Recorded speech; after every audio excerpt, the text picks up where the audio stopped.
Martial spirit के episode 74 के साथ हाजिर हूँ। तो फिर चलिए एक्सप्लेनेशन शुरू करते हैं। एपिसोड के शुरुआत में हमें लू यूजुआन के केव के सीन दिखाई जाता है। ये वही लड़की होती है जिसके साथ हमारा चनफेंग का एक बार टकराव होता है और इस लड़की ने अपने तीर से चनफेंग के ऊपर अटैक की थी। तो वो लड़की अपनी अचानक से आंखें खोलती है और कहती है कि मैंने ओवरऑल लिस्ट को देखा, लेकिन फिर भी मुझे वो लड़का नहीं मिला जिसने मुझे सवाल लेते हुए देखा था। क्या वो लिस्ट में नहीं है? ऐसा नहीं होना चाहिए। वो मेरे एरो के नीचे से बच गया था। उस स्ट्रेंथ के साथ वो ओवरऑल लिस्ट से बिलोंग होना चाहिए। गुस्से में कहती है कि वो जो भी कमीना है मुझे उसे ढूंढना ही होगा। मुझे नहाते हुए देखना, मैं उसे जीने नहीं दूंगी। फिर हमें इनर सेक्टवेरी का सीन दिखाया जाता है जहाँ पर एक केव के सामने हमारा चनफेंग हाजिर हो जाता है और उस केव को देखकर कहता है कि क्या केव यहाँ पर है? यहाँ की स्पेशल की उन कई गुफाओं की तुलना में ज्यादा स्ट्रॉन्गर है जिनसे मैं अभी गुजरा हूँ। अगर मैं यहाँ पर कल्टीवेट कर सकता हूँ तो यान फैमिली में मार्शल आर्ट कंपटीशन से पहले मेरे पास डिवाइन डोर रियलम के 4th लेवल तक पहुँचने के लिए ज्यादा चांस हो सकता है।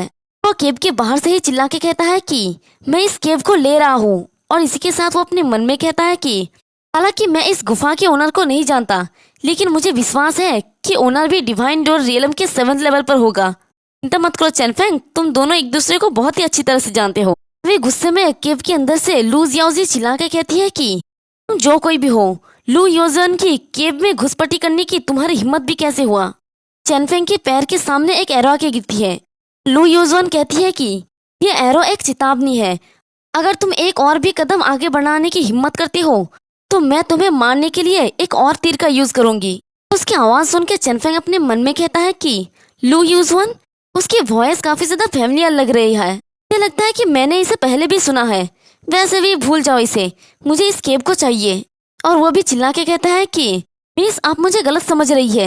मेरा नाम चनफेंग है और मैं कंपटीशन में टॉप 10 में आता हूँ। मास्टर ने मुझे आज इनर सेक्ट में एक गुफा को छीनने का मौका दिया है। क्या अब आप मुझे समझ सकते हैं मिस? तभी लू यूजन उस केव से बाहर आती हुई कहती है कि ओह, तुम्हारा मतलब तुम मेरा केव को चाहते हो? तुम बस यहाँ पर नए आए हो, तुम्हारा हिम्मत भी कैसे है मुझे ऐसा कहने की?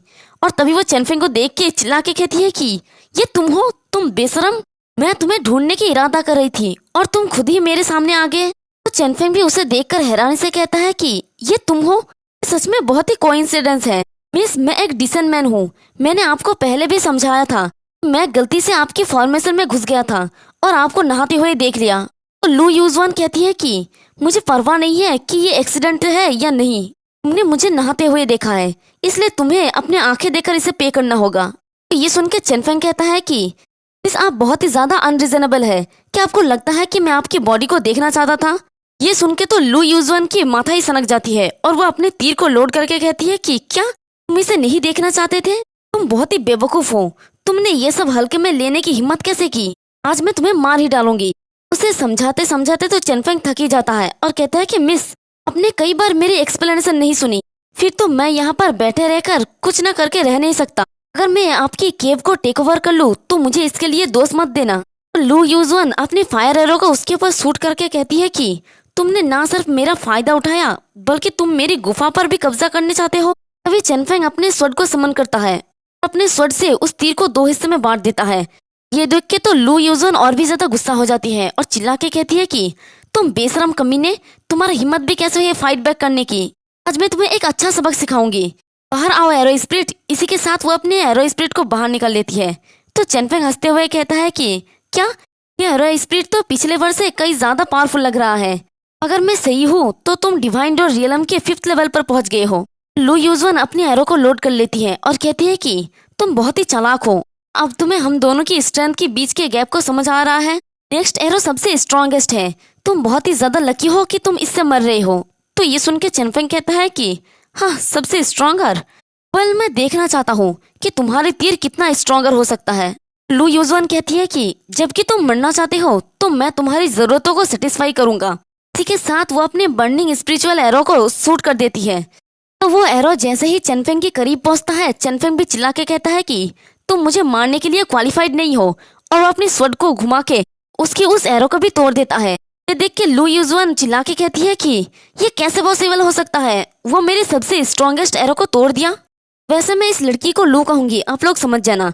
तो उसके एरो को टूटते ही वहां पर एक जबरदस्त फोर्स निकलता है और वो अपनी केब की दीवार तक सटक जाती है और वो कहती है कि मैं हार गया। तो चेनफेंग कहते हैं कि हाँ तुम हार गए। लू हैरानी से कहती है कि क्या तुम सच में सेट में एक न्यू डिसाइपल हो? और वो अपने मन में कहती है कि वो जरूरी झूठ बोल रहा होगा, ये सच नहीं हो सकता। तो ओवरऑल लिस्ट में से कोई होना चाहिए, मैं एक न्यू डिसाइपल से कैसे हार सकती हूँ? तो उसकी बातों को सुनकर चेनफेंग कहता है कि मिस लू, आप अपने सामग्री में लीन थे, मेरे टेस्ट के बाद ये सभी को पता है। तो आप सेट में किसी से भी पूछ सकते हैं ये देखने के लिए कि क्या मैं झूठ बोल रहा हूँ। वास्तव में यहाँ पर नया हूँ। ये सुन के तो लू हैरानी से जमीन पर ही बैठ जाती है और कहती है कि क्या मैं एक न्यू डिसाइपल से हार गई हूँ?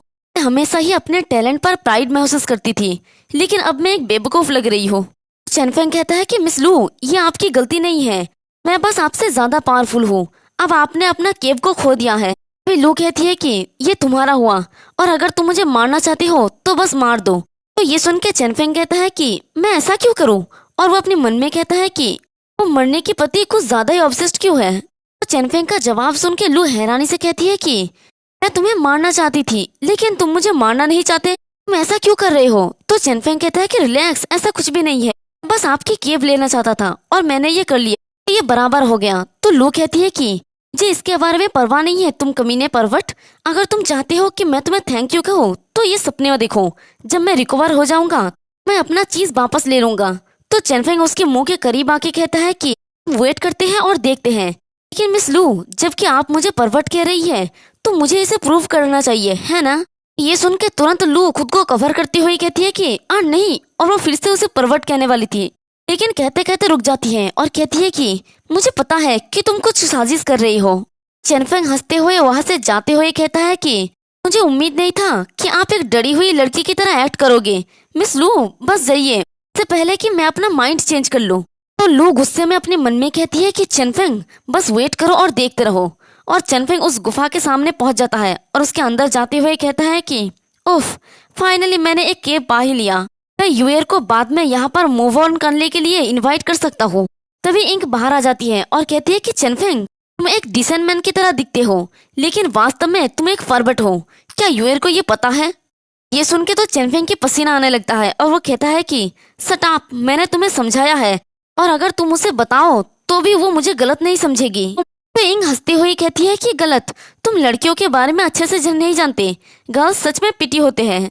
चेनफेंग कहता है कि नॉनसेंस, वो तुम नहीं है। ये सुन के तो इंग को काफी ज्यादा गुस्सा आ जाती है और वो चेनफेंग के सर पे मार के उसके पीछा करते हुए कहती है कि क्या तुम्हारा मतलब मैं पिटी हूँ, इसे लो तुम। चेनफेंग कहता है कि तुम ही ने तो मुझे अभी कहा। चेनफेंग रुक जाता है और हैरानी से कहता है कि रुको। ये देखती है कि उनके सामने एक बड़ा सा फॉर्मेशन टाइप कुछ होता है। तो ये देखिए इंग कहती है कि इग्नोरेंट एक अरे है जो आसपास के स्पिरिचुअल की को इकट्ठा करते हैं। चेनफेंग उस अरे के पास जाते हुए कहता है कि सच में, यह तो सच में बहुत ही स्पिरिचुअल की है। इसमें कोई हैरानी नहीं है कि वो टॉप डिसाइपल इतना जल्दी इम्प्रूव करते हैं। यह कल्टीवेट करते हुए वो एक नए लेवल तक पहुंचने के लिए बहुत कम टाइम का यूज कर सकते हैं। तो उस अरे को देखकर इंग कहती है कि हाँ, ये तो मेरे होम टाउन में एक आम है, वहाँ के लोग तो और भी तेजी से इम्प्रूव कर सकते हैं। तो चेनफेंग कहता है कि मैं ऑलरेडी बहुत थैंकफुल हूँ कि मैं यहाँ पर कल्टीवेट कर सकता हूँ।